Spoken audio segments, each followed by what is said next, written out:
Voilà, shalom, chers frères et sœurs, soyez abondamment bénis. Aujourd'hui, nous allons interpréter deux versets qui sont aujourd'hui utilisés par beaucoup de faux prophètes, par beaucoup de pasteurs, par beaucoup de soi-disant hommes de Dieu, pour tromper les chrétiens, pour tromper les enfants de Dieu, pour les manipuler et pour leur faire croire ou pour leur faire dire des choses qui ne sont pas correctement bibliques, pour leur faire croire des choses qui sont fausses. Et ces deux versets sont en rapport avec l'évangile que nous appelons généralement l'évangile de prospérité, où on dit aux chrétiens que Dieu veut qu'ils soient riches, Dieu veut qu'ils soient prospères. Et ils disent qu'un chrétien doit être prospère, un chrétien doit être riche, un chrétien doit être dans l'abondance. Et que si tu es pauvre, c'est que tu n'es pas dans la volonté de Dieu, c'est que tu es sous la malédiction. Et j'ai même entendu un pasteur dire que lui, il ne se promène pas avec les pauvres. Lui, en tant que pasteur, il ne collabore pas avec les pauvres parce que pour lui, un chrétien doit être prospère, un chrétien doit être riche. Voilà. Un homme de Dieu. Et aujourd'hui, c'est un évangile qui s'est beaucoup répandu, les gens croient et les gens pensent que c'est la vérité. Les gens pensent que c'est vrai. Et donc, il y a deux versets principalement que les gens utilisent pour justifier l'évangile de prospérité. L'évangile de la bénédiction matérielle à tout bout de champ. Et souvent, ces deux versets-là, c'est 2 Corinthiens chapitre 8, le verset 9, que je vais lire. 2 Corinthiens chapitre 8, verset 9. Car vous connaissez la grâce de notre Seigneur Jésus-Christ, qui pour vous s'est fait pauvre, de riche qu'il était, afin que par sa pauvreté, vous fussiez enrichis. Voilà le premier verset. Et le deuxième verset que les gens utilisent très souvent, c'est 3 Jean, chapitre 1, le verset 2, où il est écrit, « Bien-aimé, je souhaite que tu prospères à tous égards et sois en bonne santé comme prospère l'état de ton âme. » Voilà les deux versets qui sont très souvent utilisés pour justifier cet évangile. Alors, avant d'entrer dans les détails et vous expliquer en quoi est-ce que ces deux versets sont mal interprétés et mal compris par beaucoup d'hommes de Dieu, par beaucoup de chrétiens, je vais d'abord vous expliquer une vérité dans la Bible que souvent beaucoup de chrétiens semblent ignorer. Frère, toute la vérité ne se trouve pas forcément dans un seul verset dans la Bible. Toute la vérité ne se trouve pas forcément dans un seul chapitre de la Bible. Toute la vérité ne se trouve pas forcément dans un seul livre de la Bible. Et je vais vous montrer un exemple. Quand nous lisons par exemple la tentation de Jésus dans le désert, on voit que le diable est venu tenter Jésus en prenant des versets dans la Bible. Le diable est venu dire à Jésus, il faut te suicider parce qu'il est écrit dans la parole de Dieu. Il a dit à Jésus, il faut te jeter du haut du mur du temple. Car Dieu a dit dans sa parole qu'il va donner des ordres à ses anges. Et ces anges-là vont te porter sur leurs mains, de peur que ton pied ne heurte contre une pierre. Donc Jésus, suicide-toi parce que la Bible, il est écrit dans la Bible que Dieu a promis de te protéger. Donc il faut te jeter du haut du temple. Mais Jésus connaissait tellement la parole de Dieu. Jésus a dit au diable, il est aussi écrit. oui, Satan, ce que tu as dit, c'est un verset que tu as pris, tu as fait sortir de son contexte, mais sache que il est aussi écrit que tu ne tenteras point l'Éternel, ton Dieu. Ça veut dire que quelqu'un peut venir dans la Bible, prendre un verset et vous perdre et vous tromper. Quelqu'un peut venir dans la parole de Dieu, prendre un passage et vous faire croire que c'est la vérité. Alors qu'en réalité, il est en train de vous manipuler. Il est en train de vous tromper. Donc, ça c'est vraiment très important. C'est pour cela que quand vous êtes en train de lire la Bible, ayez l'habitude de comparer les Écritures avec d'autres portions des Écritures pour avoir toute la vérité. Il faut comparer la parole de Dieu avec d'autres passages de la parole de Dieu pour avoir toute la vérité, parce que toute la vérité ne se trouve pas forcément dans un seul verset, dans un seul chapitre, dans un seul livre de la Bible. Voilà la vérité, frère. Le diable est venu tenter Jésus, dit Jésus, jette-toi du haut du temple parce qu'il est écrit. Et le verset que le diable a cité se trouve dans le psaume 91. Donc c'est un verset de la Bible. Mais Jésus lui a dit non, Satan. Parce qu'il y a aussi d'autres passages de la parole de Dieu qui montrent que je ne dois pas faire ce que tu es en train de me dire. Et que ce verset-là, tu l'as fait sortir de son contexte. Et que l'interprétation que tu donnes à ce verset n'est pas vraie. Frère, c'est pour cela que nous devons faire beaucoup attention. Parce que malheureusement, il y a beaucoup de faux prophètes aujourd'hui. Il y a beaucoup de manipulateurs. Il y a beaucoup de faux hommes de Dieu qui viennent prendre la Bible pour tromper les chrétiens, pour leur enseigner des hérésies, pour leur enseigner du mensonge, pour les tromper. L'Église est remplie de beaucoup de faux prophètes aujourd'hui. Et frères, cela ne doit pas nous étonner, parce que nous sommes dans les temps de la fin. Et Jésus a été clair, il dit qu'à la fin des temps, plusieurs faux prophètes se lèveront. Et ils séduiront beaucoup de gens. Beaucoup de gens. Les gens qui étaient avant des marabouts, des magiciens, des mystiques, se sont aujourd'hui, ont revêtu les habits de pasteurs, de prophètes pour tromper les gens. Les gens sont venus avec des pratiques mystiques, des enseignements satanistes, des enseignements diaboliques, des doctrines de démons pour tromper les gens. Et plusieurs enfants de Dieu tombent, plusieurs chrétiens se font avoir, se font manipuler, se font exploiter. Parce qu'on leur interprète mal la parole de Dieu. Donc aujourd'hui nous allons vraiment entrer dans le vif du sujet. Et puis expliquer en quoi est-ce que ces deux versets-là sont mal interprétés. Donc j'ai lu les deux versets. Donc 2 Corinthiens chapitre 8 le verset 9 et puis 3 Jean chapitre 1 le verset 2. Donc nous allons commencer par 2 Corinthiens chapitre 8 le verset 9. Je relis encore ce verset. Car vous connaissez la grâce de notre Seigneur Jésus-Christ qui pour vous s'est fait pauvre, de riche qu'il était, afin que par sa pauvreté, vous fussiez enrichis. Donc, les gens prennent ce verset pour dire, voilà, Jésus est devenu pauvre pour que nous soyons matériellement prospères, pour que nous soyons riches, pour que nous soyons dans l'abondance. Donc, un chrétien doit être prospère financièrement, il doit être prospère matériellement, un chrétien doit être dans l'abondance, on doit être riche, on doit être prospère. Et quand vous lisez ce verset, à la première lecture, la première compréhension que vous pouvez avoir, c'est que vous pouvez dire oui, c'est vrai, parce que ce verset-là est clair, il dit Jésus s'est fait pauvre pour que, parce qu'il s'est fait pauvre, nous, on soit riches, on soit enrichis. Donc un chrétien doit être matériellement prospère, nous devons être prospères. Parce qu'il y a une différence, frère, entre est-ce qu'un chrétien peut être riche et puis est-ce qu'un chrétien doit être riche. Il y a une grande différence. Parce que un chrétien peut être riche.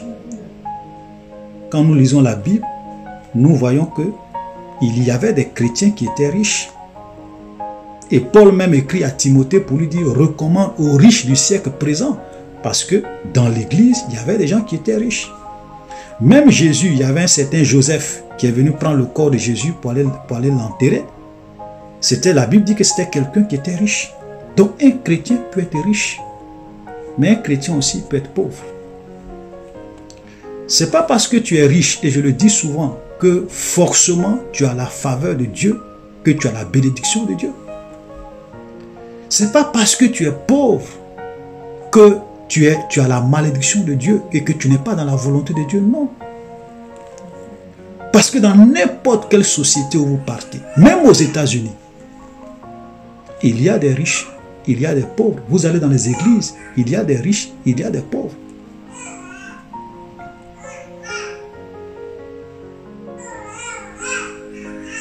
Donc, venez dire aux enfants de Dieu que c'est la volonté de Dieu pour qu'ils soient riches et qu'un chrétien doit être riche.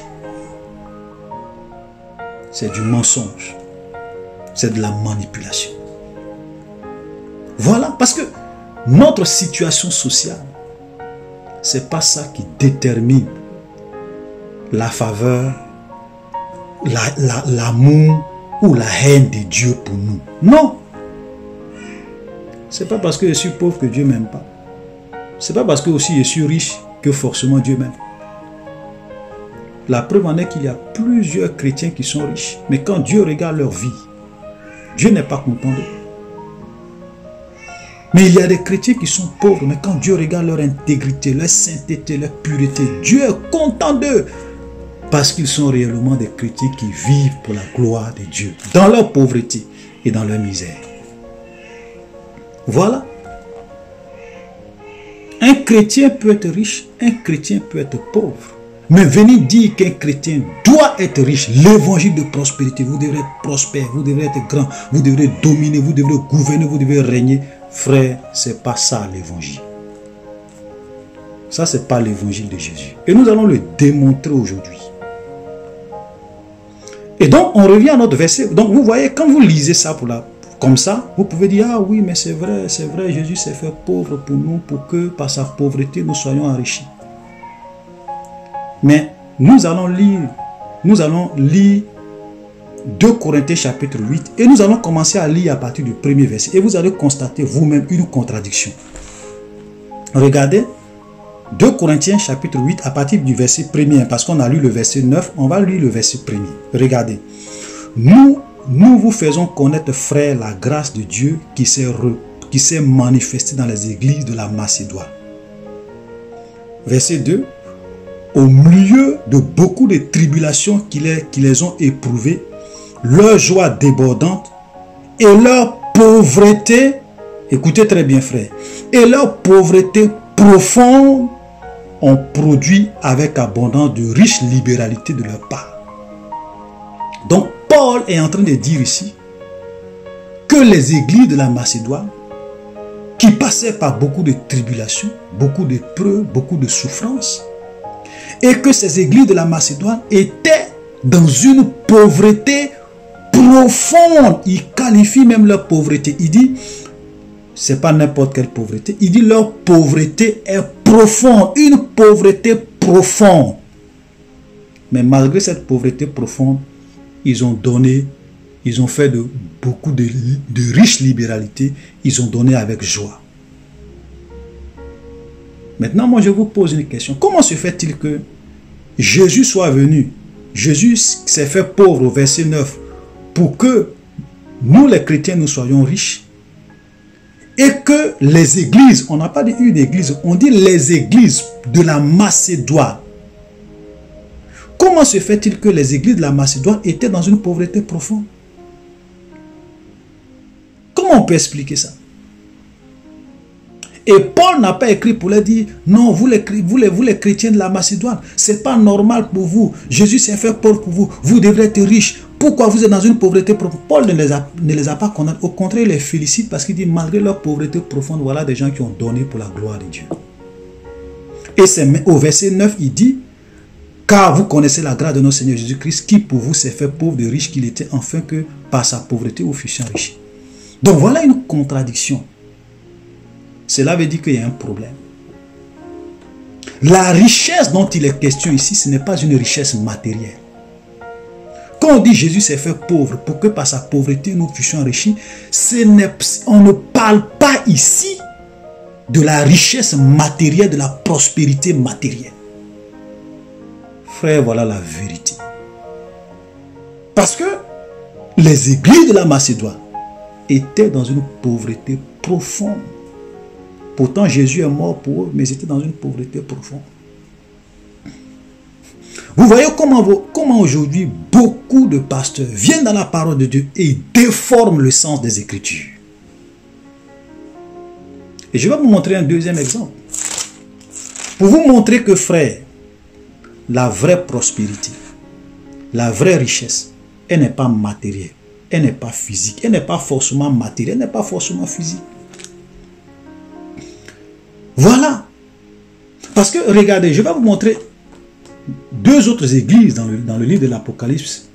Ok, nous lisons par exemple Apocalypse chapitre 2, à partir du verset 8. Voilà ce que la Bible dit. Écrit à l'ange de l'église de Smyrne. Voici ce que dit le premier et le dernier, celui qui était mort et qui est revenu à la vie. Je connais ta tribulation et ta pauvreté, bien que tu sois riche. Je m'arrête là. Donc, Jésus est en train d'écrire à l'église de Smyrne. Il dit, je connais ta tribulation, ta souffrance, je connais ta pauvreté. Ici, c'est la pauvreté physique. Tu es physiquement riche. Tu es physiquement pauvre. Mais pour moi, Jésus, pour moi, Dieu, tu es riche. Donc, ce que nous, les hommes, on appelle richesse, ce que nous, les hommes, on appelle bénédiction, ce n'est pas ce que Dieu appelle riche. Ce n'est pas ce que Dieu appelle bénédiction. Ce n'est pas ce que Dieu appelle richesse. Ce n'est pas ce que Dieu appelle bénédiction. Le langage de Dieu et le langage des hommes, le langage spirituel et le langage charnel sont deux langages différents.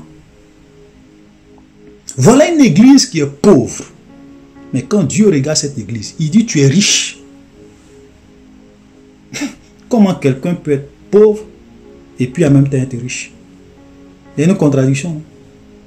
C'est parce que ce que nous les hommes on considère comme pauvreté, devant Dieu ce n'est pas forcément une pauvreté. Quelqu'un peut être physiquement pauvre, matériellement pauvre, et quand Dieu le regarde, Dieu dit qu'il est riche pour lui.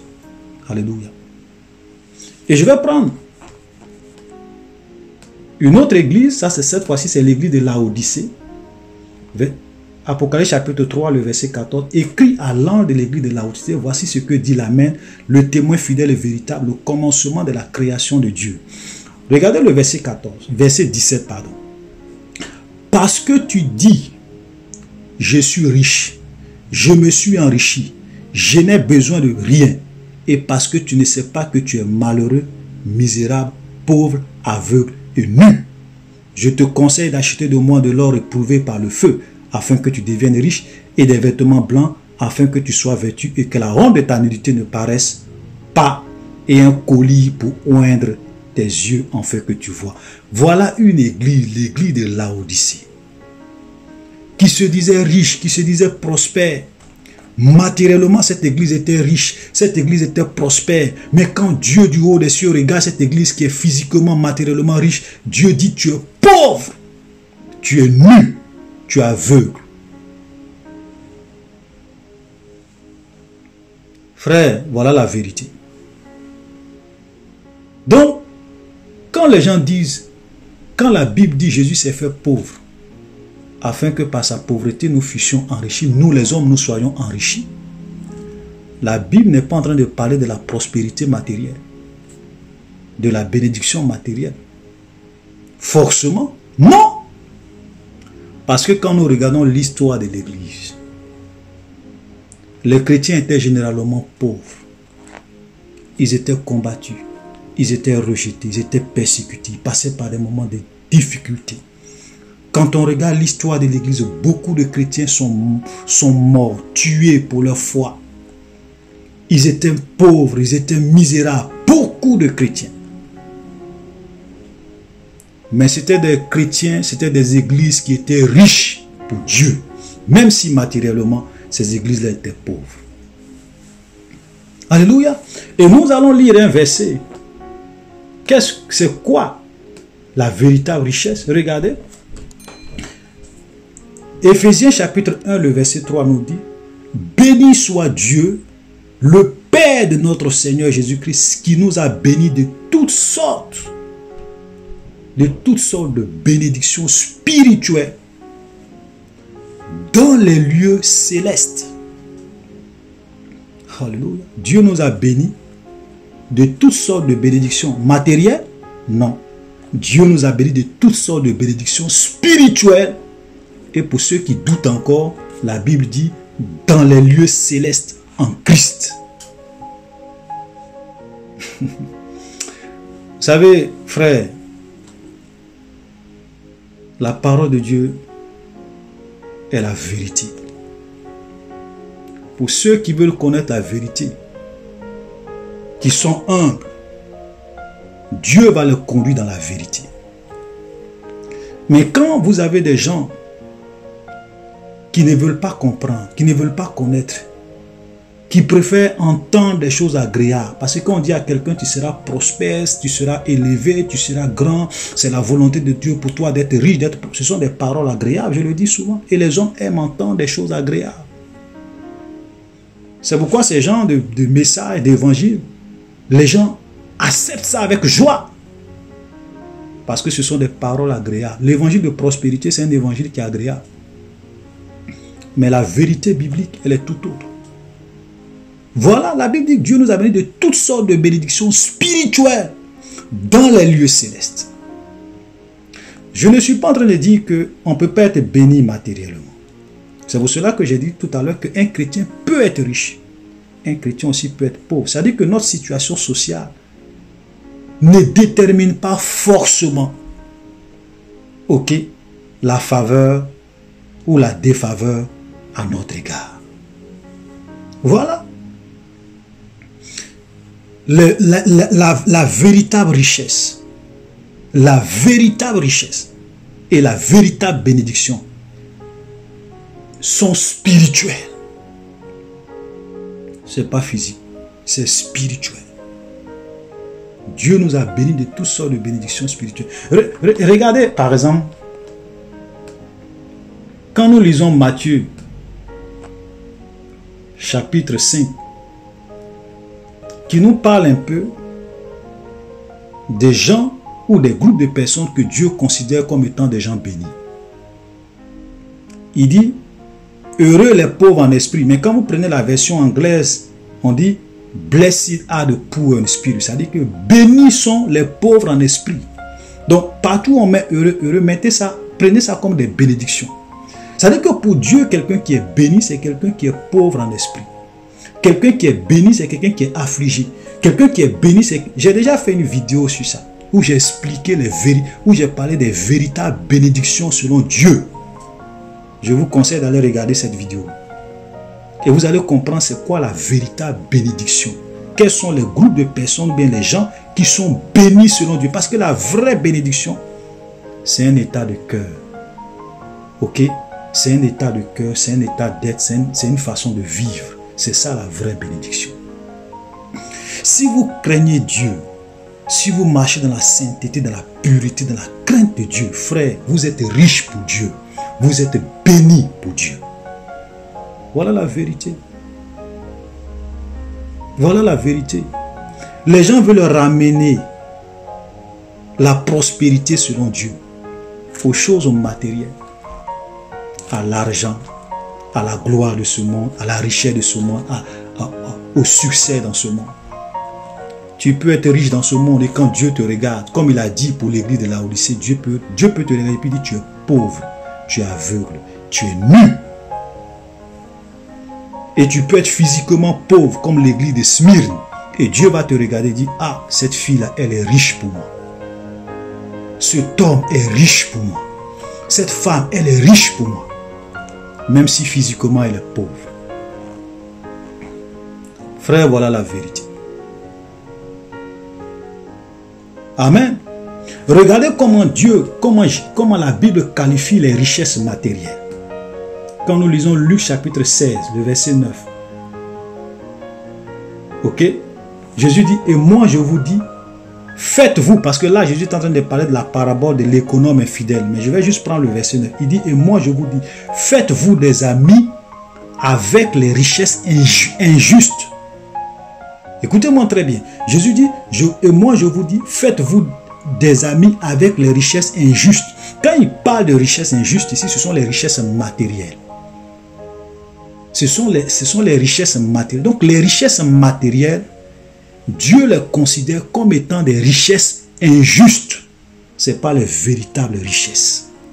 Et il dit, pour qu'il vous reçoive dans les tabernacles éternels quand elles viendront à vous manquer.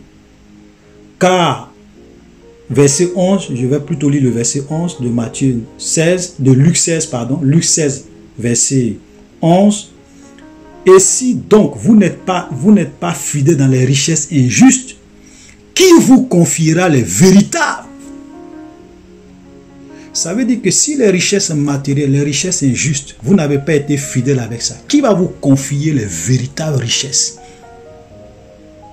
Donc ça veut dire que les véritables richesses ne sont pas matérielles, mais ce sont des richesses spirituelles. Alléluia. Et je vais prendre un autre verset dans 1 Timothée chapitre 6, le verset 17. Ça, c'est la recommandation de Paul à Timothée. Il dit, 1 Timothée 6, le verset 17, qu'est-ce que Paul dit? Il écrit à Timothée, il dit à Timothée, recommande aux riches du siècle présent de ne pas être orgueilleux, de ne pas mettre leur espérance dans des richesses incertaines. Vous comprenez? Dans des richesses incertaines.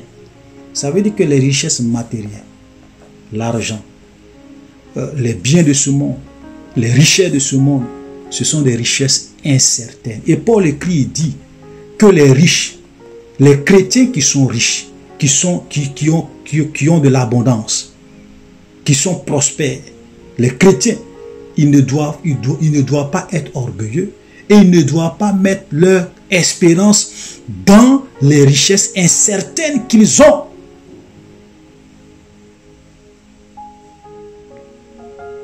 Mais aujourd'hui, les pasteurs, vous prêchez l'évangile. Non, vous prêchez l'évangile de prospérité. Un chrétien doit être prospère. Amen. Un chrétien, tu dois gouverner. Je déclare, je proclame sur ta vie la prospérité, la bénédiction d'Abraham. Tu seras prospère, tu dois être prospère, tu dois être riche. Que c'est la volonté. Tout chrétien doit être riche.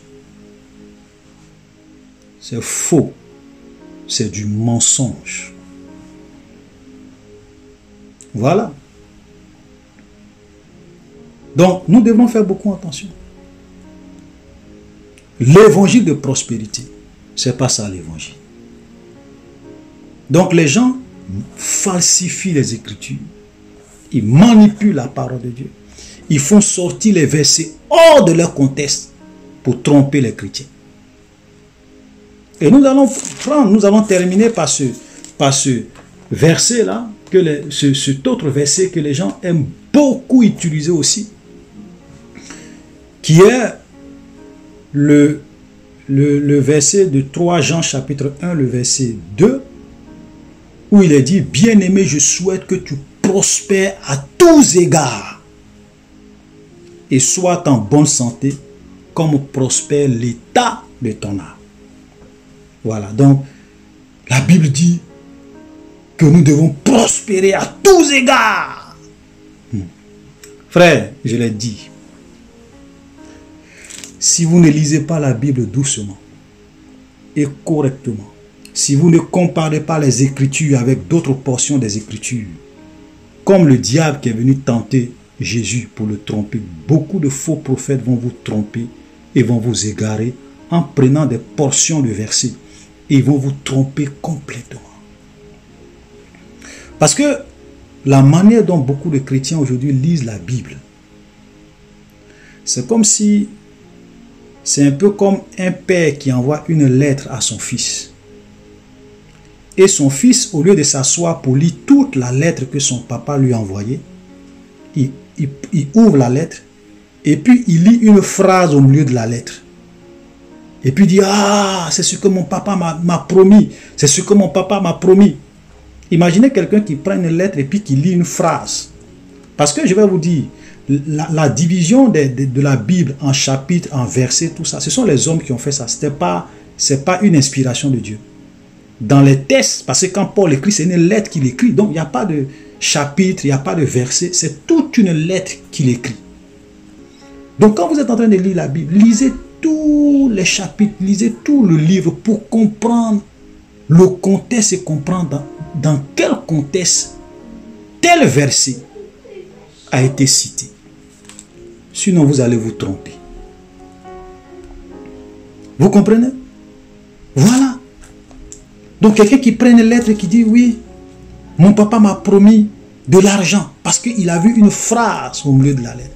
Alors qu'en réalité, quand tu lis toute la lettre, cette phrase-là concernait peut-être son frère, c'est même pas lui, son petit frère. Il dit, ah, mon papa m'a dit, il m'a envoyé une lettre. Voilà, il dit, je vais te donner 100 000 francs. Alors que quand on lit la lettre, son papa est en train de dire qu'il va envoyer 100 000 francs à son petit frère qui est aux États-Unis.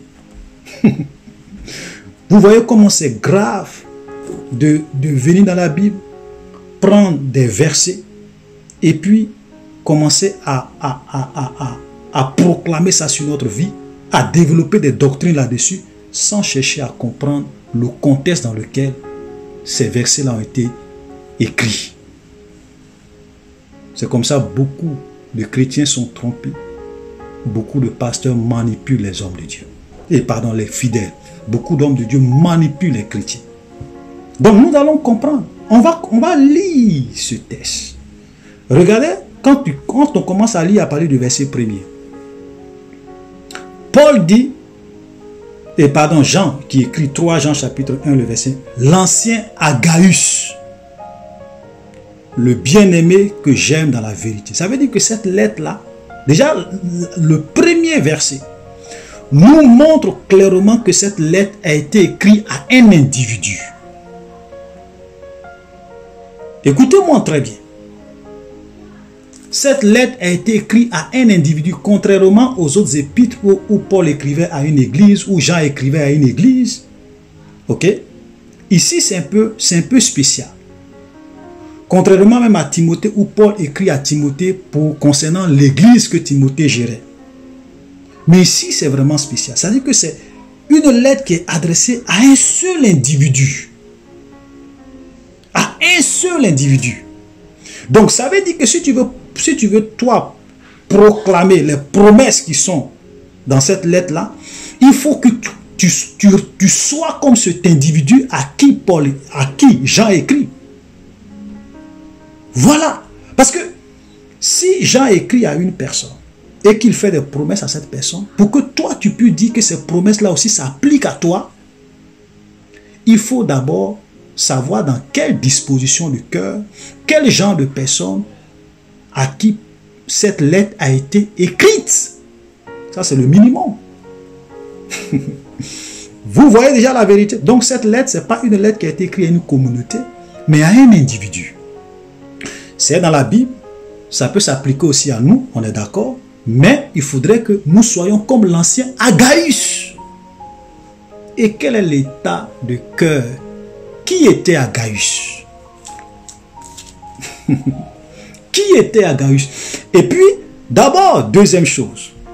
On va lire, mais ensuite, ça c'est le verset premier. Donc, ça a été écrit à un individu qui s'appelait Agaius. C'était un ancien. Un ancien avant, c'était comme des pasteurs, des responsables d'église, des évêques. Donc, la lettre a été écrite à l'ancien Agaius. Ensuite, le verset dit, bien-aimé, je souhaite que tu prospères à tous égards et sois en bonne santé comme prospère l'état de ton âme. Mes frères, est-ce que ce que l'auteur écrit ici, ou bien l'apôtre écrit ici, est-ce que c'est un décret qui signe? Est-ce que c'est un commandement est-ce que c'est un ordre qui donne? Non. Il dit à Agaius, je souhaite. C'est un vœu, c'est un souhait qu'il aimait. Il dit franchement, vu ce que tu fais pour les chrétiens, vu vraiment ton amour, ta générosité, parce qu'on n'a pas le temps, parce que quand vous lisez la suite, vous allez voir que l'ancien Agaius était un ancien qui était hospitalier, qui aidait les frères, qui aidait les chrétiens, qui était généreux, qui